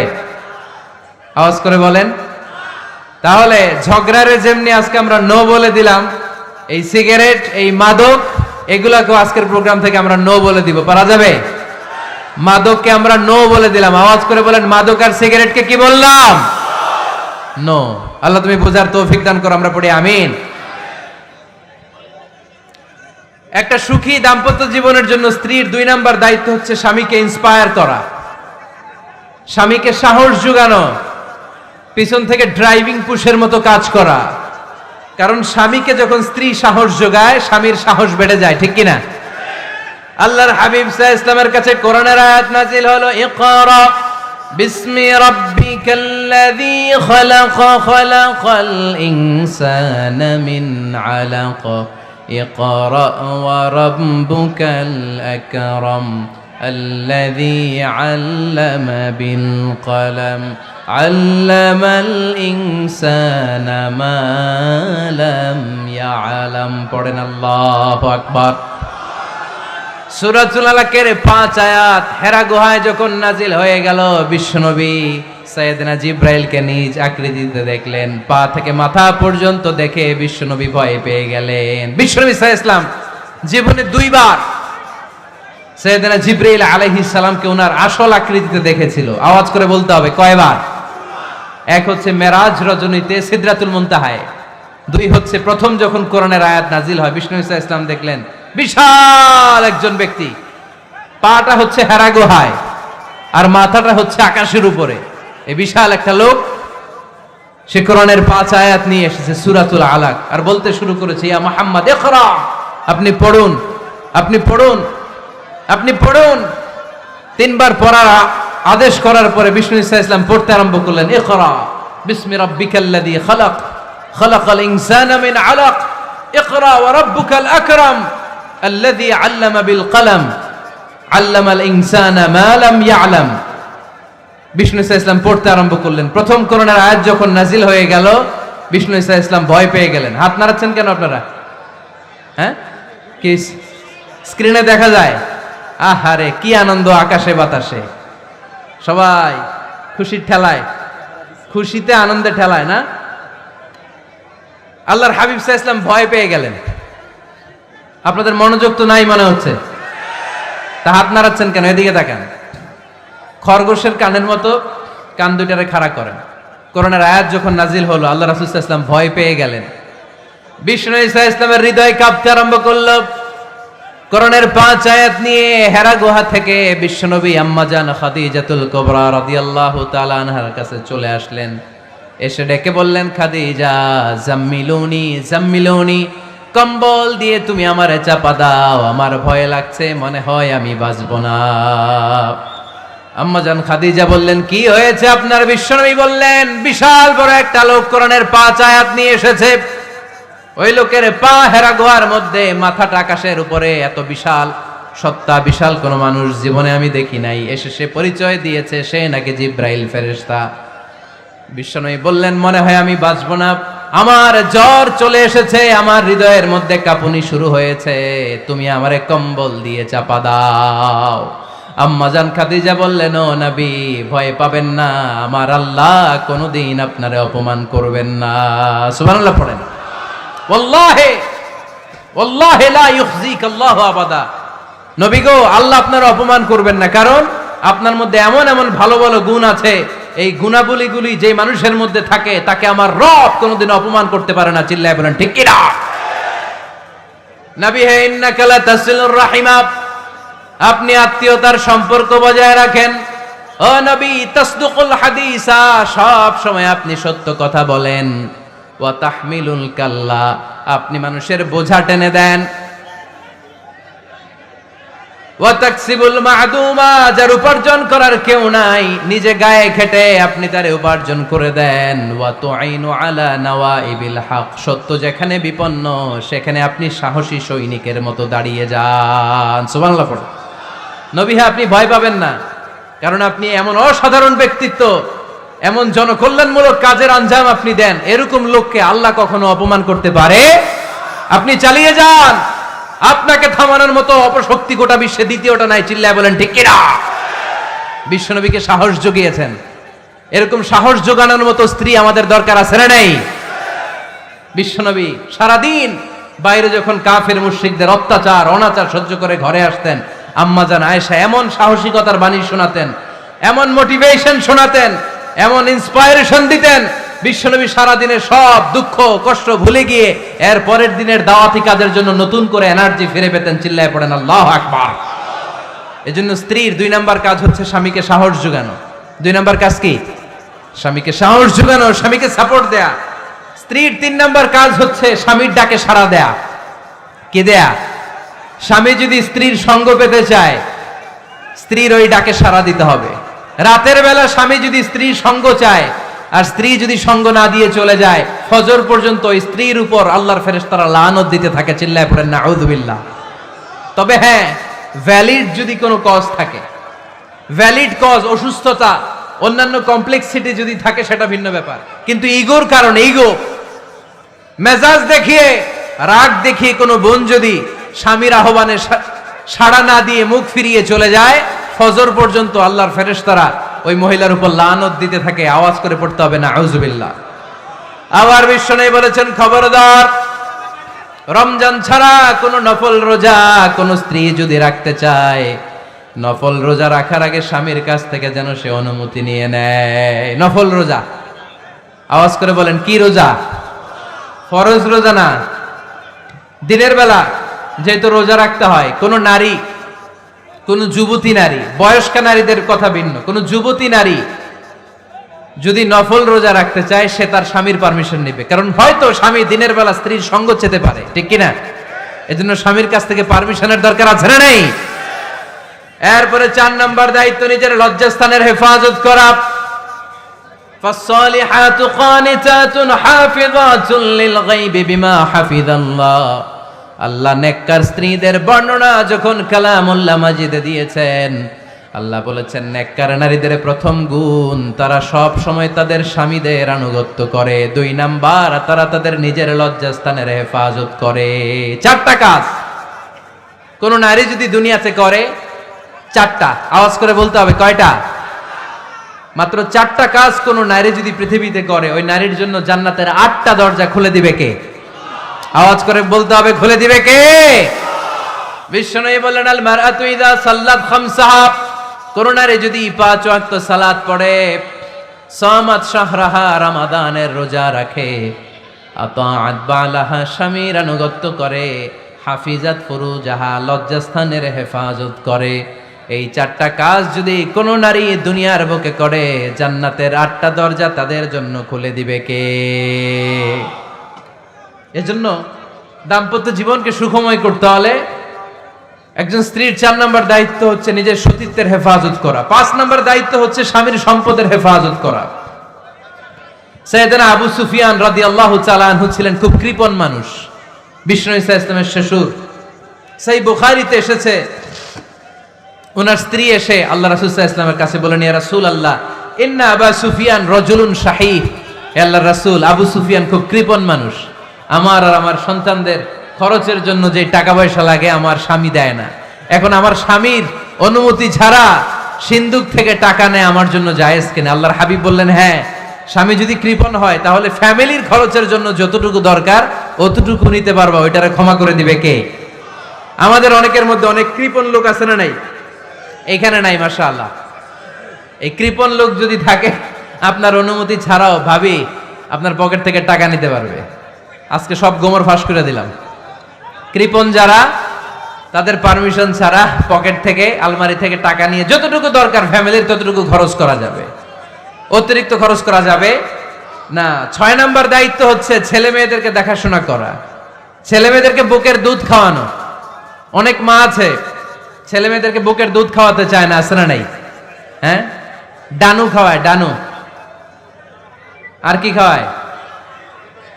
হ্যাঁ, মিল্ক ভিটা আর নিডো, নেসলে, সেরেলাক আর হ্যাঁ বায়োমিল্ক। মাশাআল্লাহ, অনেক নাম জানেন তো আপনারা। তো মেডিকেয়ার, তো এই বুকের দুধ খাওয়াতে চায় না অনেক মায়েরা।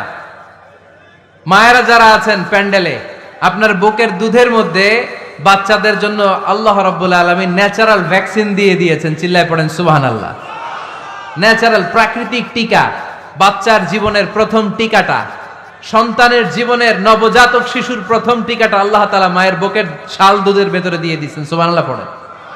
টিকাগুলো তো বাজার থেকে কিনতে হয়, প্রথম টিকাটা আল্লাহ ফ্রি দিয়ে দিছে। সুবহানাল্লাহ পড়বেন না? এজন্য রাব্বুল আলামিন বলেন, والوالدات يرضعن أولادهن حولين كاملين لمن أراد أن يتم الرضاعة। দুনিয়ার প্রতিটা মায়ের উচিত টানা 2 বছর তাদের সন্তান সন্ততিদেরকে দুধ খাওয়ানো। কয় বছর? আওয়াজ করে বলতে হবে, কয় বছর? মায়ের বুকের দুধ যে ছেলেগুলো খায় না, এদের ব্রেনের গ্রোথ হয় না। এগুলো হয় বলদা নাম্বার 1। কি হয়? বলদা নাম্বার 1। ফার্মের মুরগির মতো এগুলা। ফার্মের মুরগি দেখছেন? হ্যাঁ, ফার্মের মুরগি দেখবেন যে দোকানে যখন কিনতে যাবেন, এটারে নিয়ে যেখানে ওজন করে ওইখানে বসা রাখলে ওইখানেই বসে থাকে, আধা ঘন্টায় উঠবে না, এটা বসেই থাকে। আর গ্রামের মুরগি দেখছেন, দেশি মুরগি, ধরতে পারবেন এটারে? খবর আছে, ঘাম ছুটায় ছাড়বে। তো মায়ের বুকের দুধ যেগুলা খায় এগুলা দেশি মুরগির মতো, আর এই নিডু খায় যেগুলো, এগুলো 1 নম্বর বলদা হয়, আর ফার্মের মুরগির মতো হয়। ঠিক কিনা? উদাহরণটা দিলাম এই জন্য, আপনার সন্তানের ভবিষ্যতের কথা বোঝানোর জন্য উদাহরণটা দিয়েছে। বুকের দুধ খাওয়াবেন, এর মধ্যে আল্লাহ তাআলা এমন নিউট্রিশন, পুষ্টিগুণ দিয়ে মায়ের বুকের দুধকে আল্লাহ তাআলা সমৃদ্ধ করেছে, বাচ্চার ব্রেইনের গ্রোথ হয়, বাচ্চার হাড্ডিগুলো খুব শক্ত হয়, সে ইনফিরিয়রিটি কমপ্লেক্সে ভোগে না, হীনমন্যতায় ভোগে না, জীবনের যেখানেই যাবে সেখানেই সে হবে সফল। চিল্লায় বলেন ঠিক কিনা? অনেক মা আছে বুকের দুধ খাওয়াতে চায় না, ডানু খাওয়ায়, নিডু খাওয়ায়, আবার নিজেদের কাজের জন্য ব্যস্ত, ছেলে মেয়েদেরকে সময় দেয় না, আছে না নাই? নারীরা চাকরি করতে পারবে, হেজাব করে নিজেকে পর্দার মধ্যে রেখে শিক্ষকতা করতে পারবে, ডাক্তারি করতে পারবে, সব পেশায় তারা যেতে পারবে, নিজেদেরকে পর্দার মধ্যে রেখে হেজাব করে সব জায়গায় যেতে পারবে। কিন্তু সন্তানদেরকেও দেখাশোনার দরকার আছে না নাই?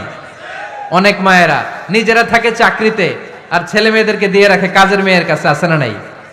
মনে রাখবেন, আপনি যদি অফিসে চাকরিতে ব্যস্ত থাকেন আর ছেলে মেয়ে যদি কাজের মেয়ের কাছে মানুষ হয়, তাহলে ছেলে মেয়ে আপনার আচরণ পাবে না, সে কাজের মেয়ের বুয়ার আচরণ পেয়ে পেয়ে বড় হবে। চিল্লায় বলেন ঠিক কিনা? এক একটা নারীকে আল্লাহ তাআলা এক একটা ফ্যামিলির ম্যানেজিং ডাইরেক্টর বানিয়ে দিয়েছে।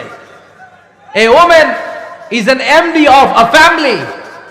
একজন নারী একটা ফ্যামিলির ম্যানেজিং ডাইরেক্টর। এখানে অনেক কাজ আছে মিয়া।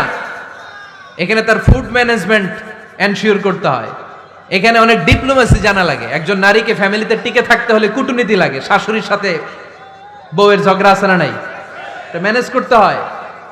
একান্নবর্তী ফ্যামিলি হলে স্বামীর ভাই বোন এদের মন মানিয়ে চলতে হয়, পুরো ঘরটাকে হ্যান্ডেল করতে হয়। এখানে আছে ফুড ম্যানেজমেন্ট, এখানে আছে ক্লিনিং ম্যানেজমেন্ট, এখানে আছে ডিপ্লোমাসি। পুরো ঘরের মধ্যে তো বিশাল একটা অফিস। এই কাজ ফেলে দিয়ে মহিলারা বাইরে ঘুরে বেড়ায় না। ফ্যামিলি সামলান। আপনি যদি ঘরমুখ হন তাহলে আপনার ফ্যামিলির মধ্যে বরকত দিয়ে এটাকে সমৃদ্ধ করে দিবে কে? তাহলে সুখী দাম্পত্য জীবনের 6 নম্বর ফর্মুলা হচ্ছে ছেলে মেয়েদেরকে সময় দেয়া।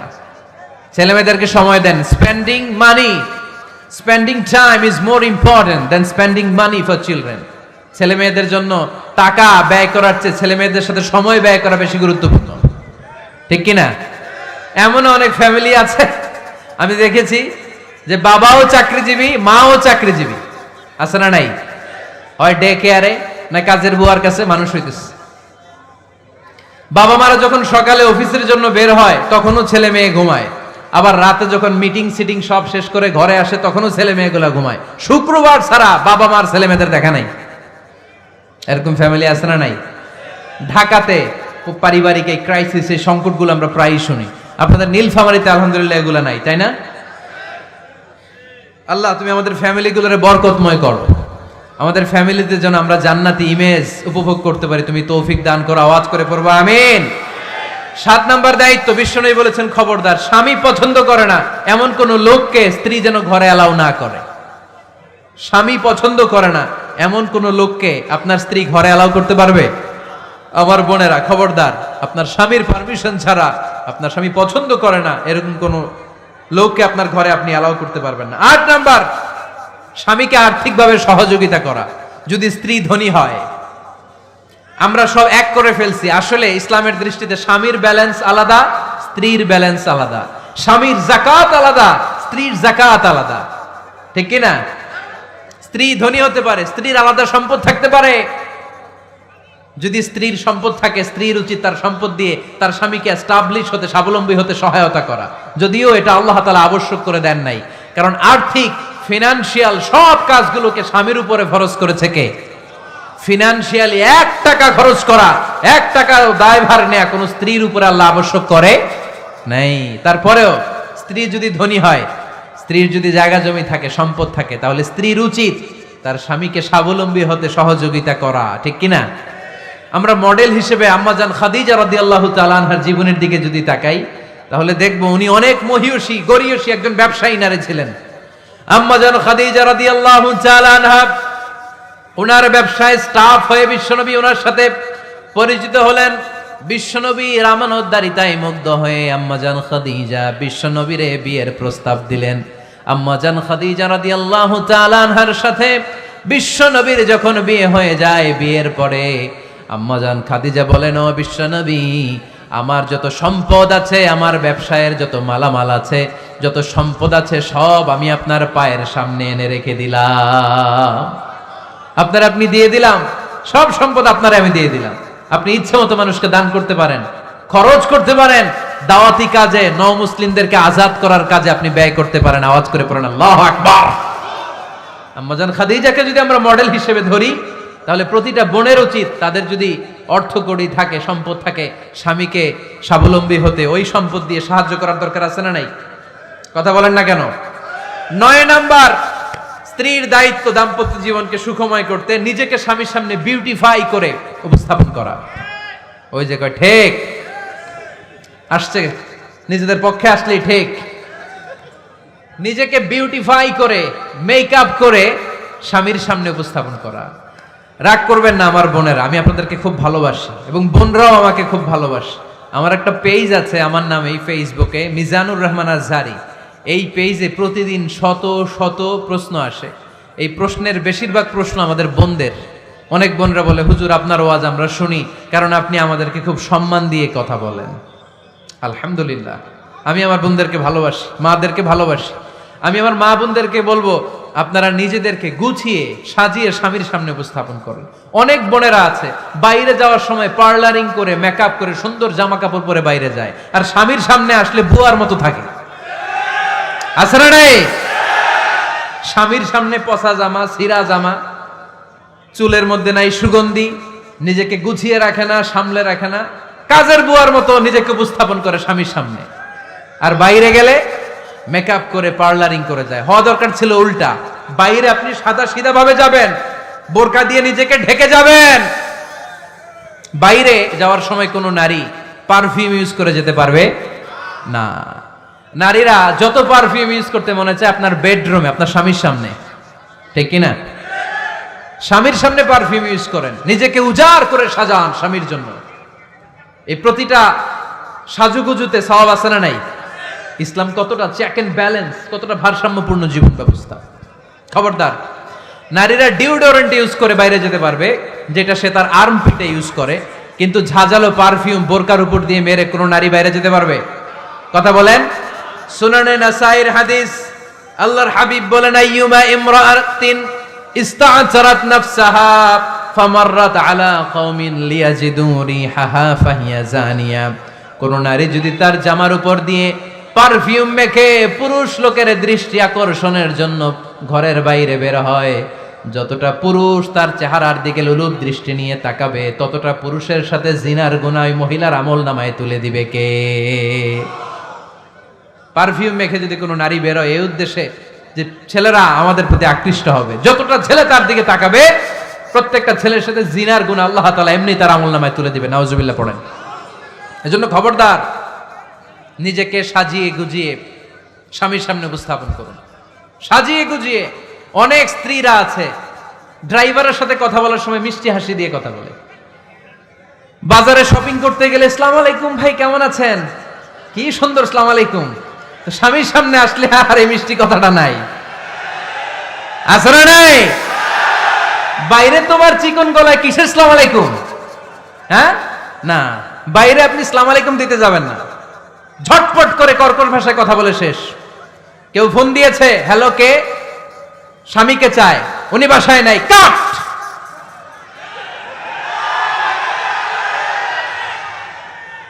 কারে চান? আপনার হাজবেন্ডের, নাই, কাট।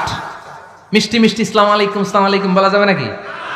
খবরদার, খবরদার।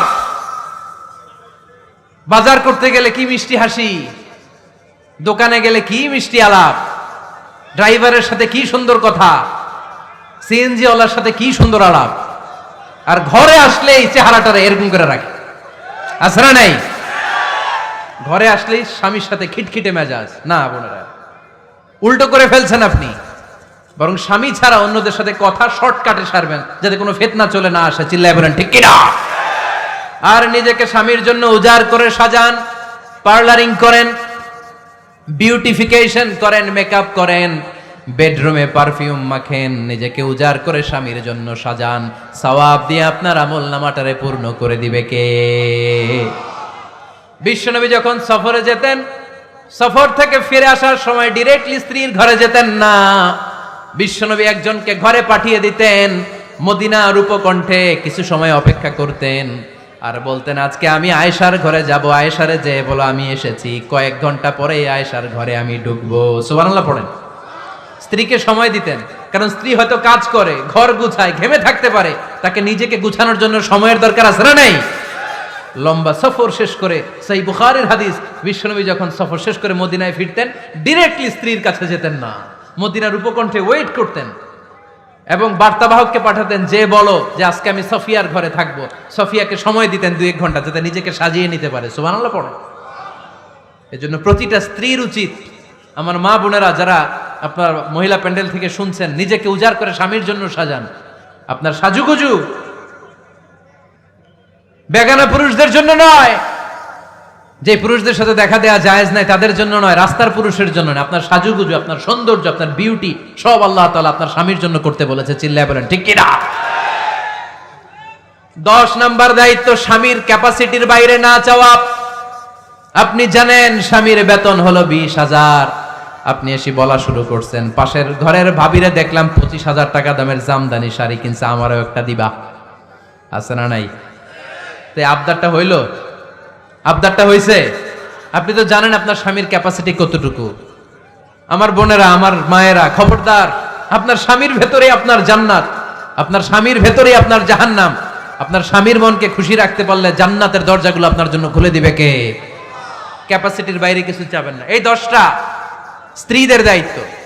এই 10টা পয়েন্ট যদি কোনো স্ত্রী স্বামীর জন্য এইভাবে স্যাক্রিফাইস করে করে এইভাবে আঞ্জাম দিতে পারে, এই স্ত্রীদের জন্য জান্নাতের দরজাকে খোলা রেখেছে কে? আওয়াজ করে বলতে হবে, খোলা রেখে দিয়েছেন কে? এবার আসবো, আপনাদেরকে ধরবো। এবার আপনাদেরকে নিয়ে আলোচনা। একটা সুখী দাম্পত্য জীবনের জন্য কি সব দায় দায়িত্ব আল্লাহ তাআলা স্ত্রীদেরকে দিয়েছে নাকি? কথা কয় না কেন?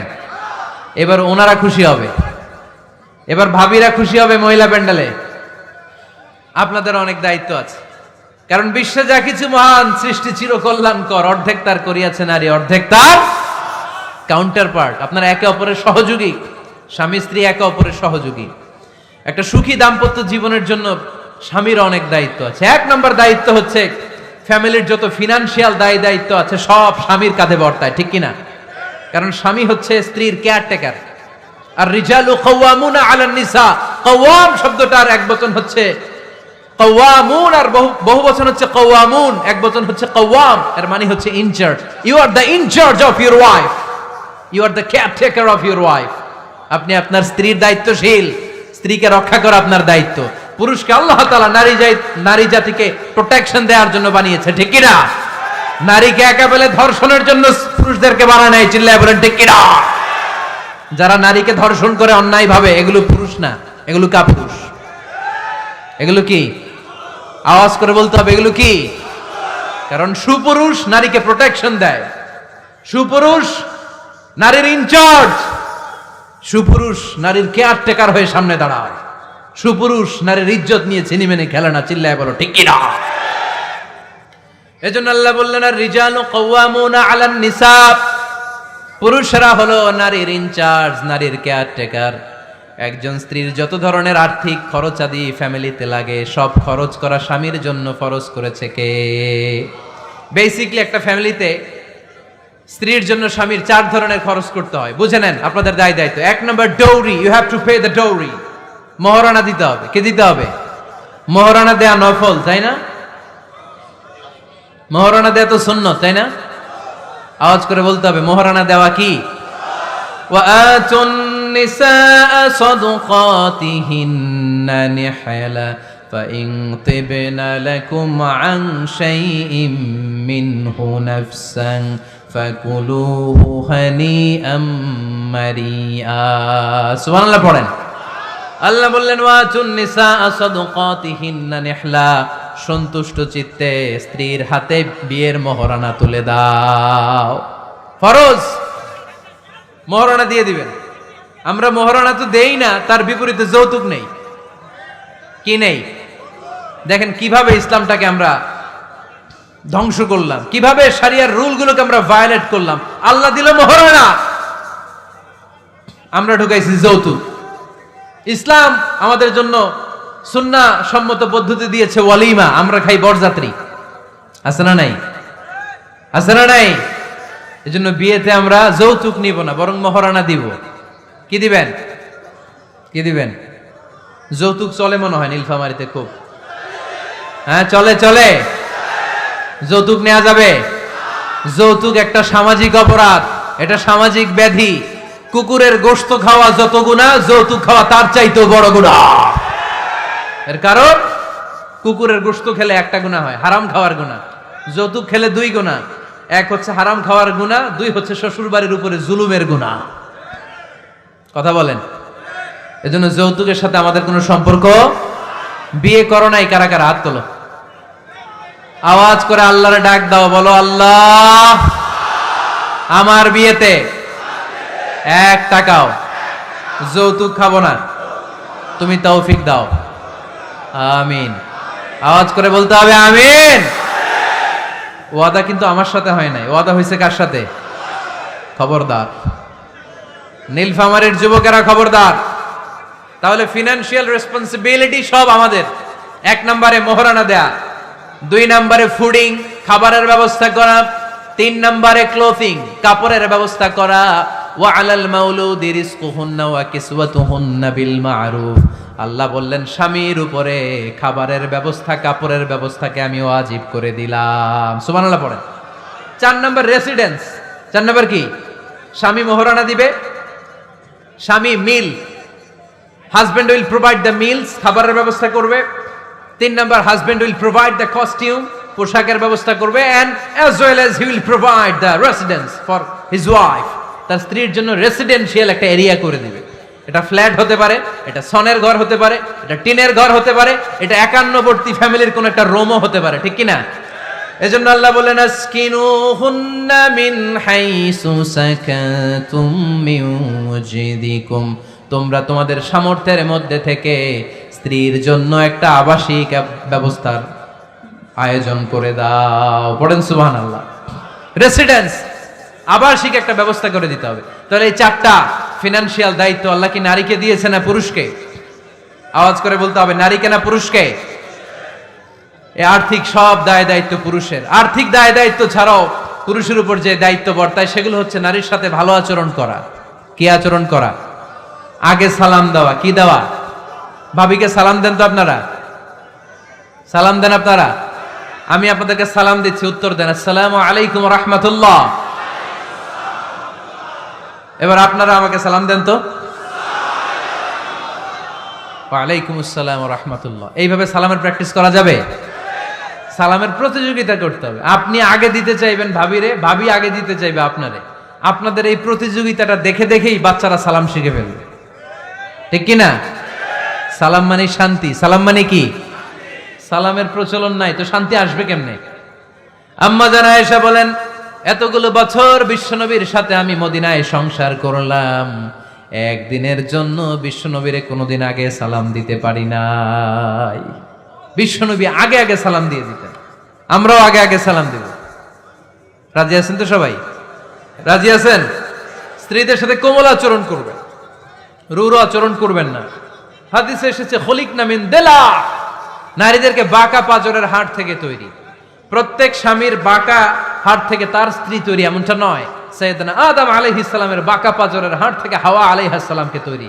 ফলে ওই একটা বাঁকা স্বভাব প্রত্যেক নারীর ভেতরে আছে না নাই?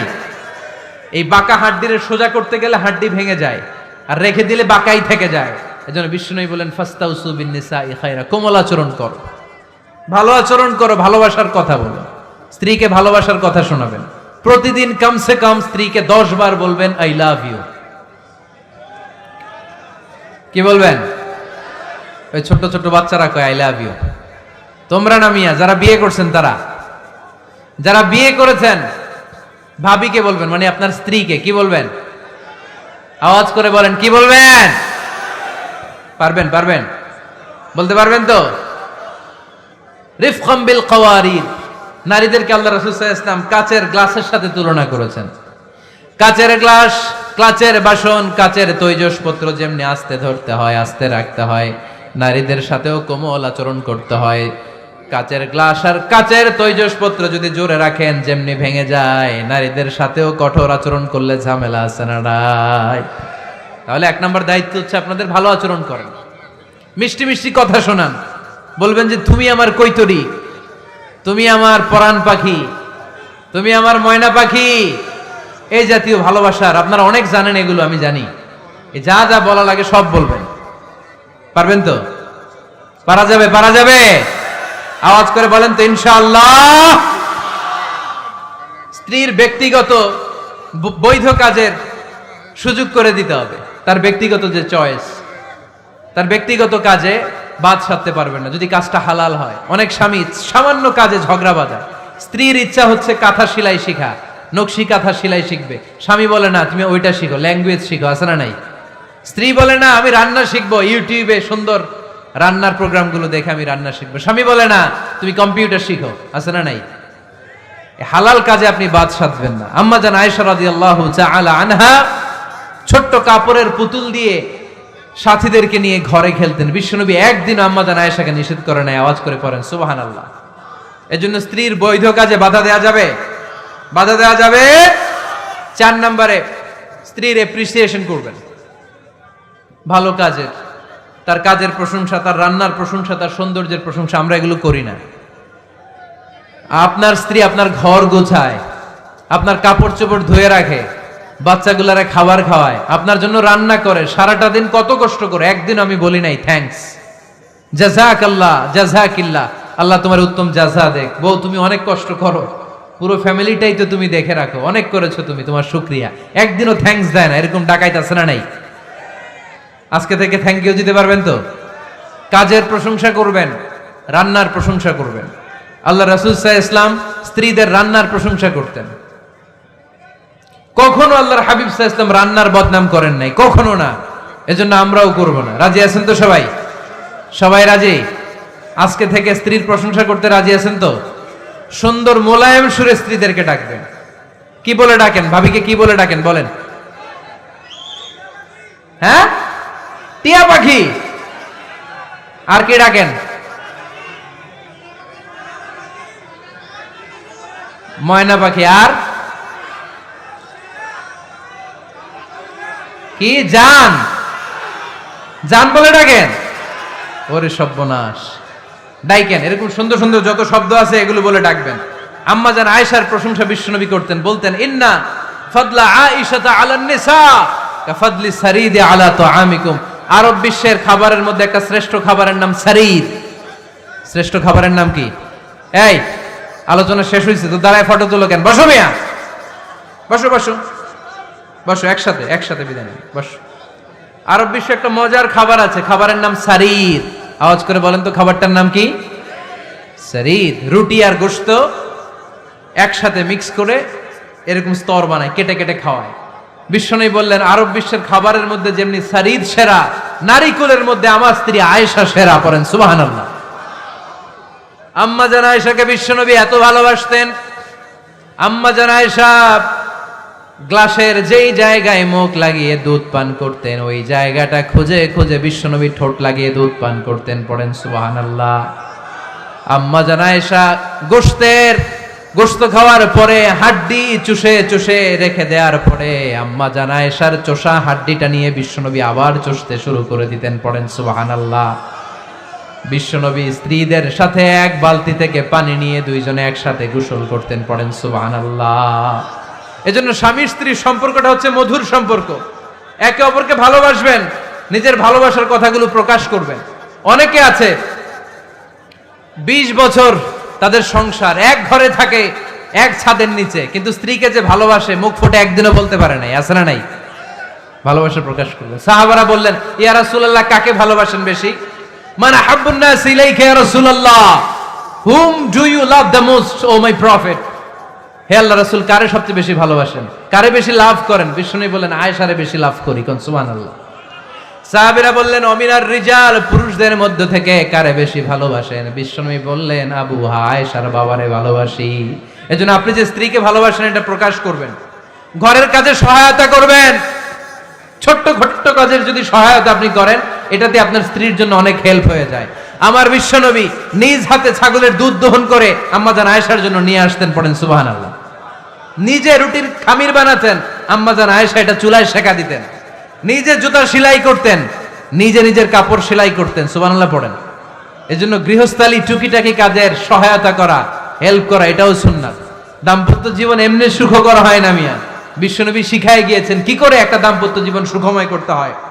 আল্লাহর হাবিব সাল্লাল্লাহু আলাইহি ওয়াসাল্লাম হালাল বিনোদন করতেন, স্ত্রীদেরকে নিয়ে মরুভূমিতে দৌড়াতেন, খুনসুটি করতেন। সব স্ত্রীরা চায় তাদের স্বামীরা তাদের সাথে একটু হাসি দিয়ে কথা বলুক, একটু রোমান্টিক কথা বলুক, একটু ভালোবাসার বিনিময় করুক।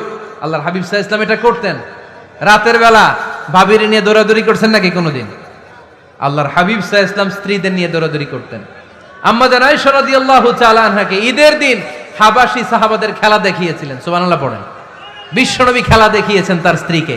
হাবাসী সাহাবারা তীর দিয়ে, ধনুক দিয়ে মসজিদে নববীর পাশে খেলাধুলা করছেন। বিশ্বনবী দাঁড়িয়ে থেকে আম্মা জান আয়েশা রাদিয়াল্লাহু তাআলা আনহাকে এই খেলাধুলা উপভোগের সুযোগ করে দিয়েছেন। সুবহানাল্লাহ পড়েন। ইসলামরে আমরা কঠিন বানিয়েছি, ইসলাম কঠিন নয়, ইসলাম সহজ। আল্লাহ ছাড় দেয় কিন্তু মাওলানা ছাড় দেয় না, এরকম আছে না নাই? এজন্য বাশশিরু ওয়ালা তুনাফিরু, ইয়াসসিরু ওয়ালা তুআসসিরু। ইসলামকে সহজ করে উপস্থাপন করেন, কঠিন বানাবেন না। স্ত্রীর মতামতের গুরুত্ব দিবেন। ফ্যামিলি মিটিং করলে স্ত্রী কি বলে শুনবেন। বাজার করতে গেলে ভাবি কি পছন্দ করে ওইটা আনবেন। দাঁড়ালেন কেন আপনারা? দাঁড়ালেন কেন? অনেক আগে বসেছে। অনেক স্বামী আছে তার যেটা ভাল লাগে ওইটাই কিনে বাজারে গেলে, আছে না নাই?